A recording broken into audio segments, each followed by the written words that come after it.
Hi, my name is Anya and I am a black diamond level seller with Paparazzi Accessories. Today I'm going to be showing you how to create an order shelf for your jewelry orders to use on like live sales and to hold customer bins. It's space efficient and it's pretty inexpensive to create. So the first thing that you're going to need is this shoe rack holder. This is a Mainstays brand, so I find this at Walmart. This particular rack has 10 tiers and it holds 30 pairs of shoes. So this is the one that you're going to want to look for at the store. The measurements and the things that we're going to talk about today are based off of this shoe rack. So know that there's other options out there, but you would just have to adjust the measurements to match whatever product you get. So you'll notice I've put this one together here, with the exception of the second side is not attached. You can kind of see it floating right here.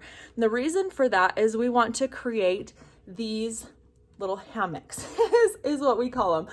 What we found is the baskets, they sit really good between the two bars, but if it gets bumped, sometimes the baskets fall down and it just wasn't very convenient. With the little hammocks in between the bars, it just kind of creates a little cubby for those baskets to sit on. It's a lot more secure for those orders. So to create the hammocks, you just need a piece of fabric about this big. So the fabric that I used, it is 45 inches long, which when you're buying fabric, it's folded in half.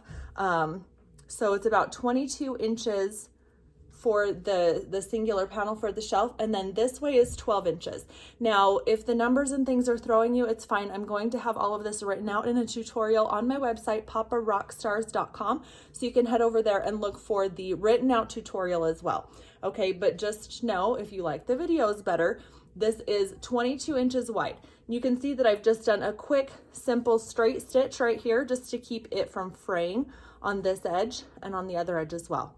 And then width-wise here, it's 12 inches from side to side. You're going to need 10 panels that side, 10 to fit each of the 10 shelves. So then you just are going to sew the other side as well.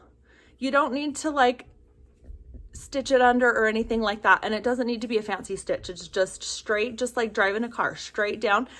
You can also glue these. If you are not a sewer, you can do hot glue. Sometimes hot glue doesn't work super great on fabric and it starts to pull apart. That's why I went with sewing, just so that I can keep that durability. Okay, so now you've created these holes where the tubes are going to go, and they're just going to thread right through here on both sides, and then you'll secure the second side with the screws on the shelf. So you've created your little hammock. You just are going to do that again 10 times, one for each of the layers of shelves. Now the baskets that I use, these baskets, they come, you can find them at the dollar store or at most places like Walmart or Target. They have these in packs of 3 or 4 for $1. So they're fairly inexpensive. I find that most customer orders fit in this, or there is also an extended version, which is like double this size, and they fit most of the jewelry orders that you have. And like I said, you can always upgrade those bins to a bigger size. So that is my little jewelry tutorial on how to create an order shelf. Let's see, an important thing to mention is I can fit 4 orders this way with those regular size bins, and then we have 10 levels, so it can fit about 40 orders on this particular setup, unless they're the bigger bins, in which case it takes up about the size of 2 of these. So hopefully you find this helpful. For more training and tutorials, visit my website that is chock full of things for free just to help with your paparazzi accessories business, or you can learn more about the business side of paparazzi, and that is at paparockstars.com. Thanks for watching.